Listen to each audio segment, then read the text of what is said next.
So I'm watching Dallas Willard speak in a chapel service at a university, and he throws out the question, do you know where God lives? And I'm thinking biblically, like heaven, okay, there's 3 heavens, he's omnipresent, he's everywhere, all these kind of things are going through my head. And then he shared a thought that put a new wrinkle in my brain I'd never had before, and it literally changed my life.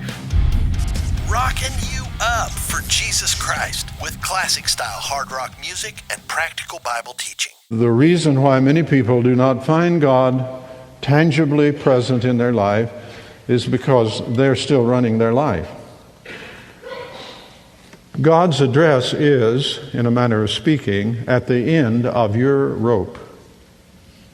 And when you get to the end of your rope, you will find God. Think about it. Where do people who have a genuine testimony of a real relationship with God say that they found Him? We certainly don't find God in our own self-efforts or by rationalizing our wrong behavior or comparing ourselves to someone else or integrating endless self-help strategies into our life. All that does is leave us tired and looking around and saying, okay, I'm just as broke as I ever was. And we don't find God by trying to create Him in our own image. People say, oh, my God would never, or a loving God, they're espousing their thoughts about what God ought to be and what He ought to do and put Him in a box so that they can kind of have their cake and eat it too, say they believe in God, but He doesn't infringe on any of their fleshly desires or things they want to do. All that stuff is just fleshly self-centeredness repackaged in religious lingo. That's why people flock to all kinds of religion and New Age and this and that and things so they can use that spiritual lingo with never really having to bend their knee. Jesus spoke about finding God at the end of your rope in Matthew chapter 5, verse 3. It's the very first line to the Sermon on the Mount. He opens the sermon by saying, "Blessed are the poor in spirit, for theirs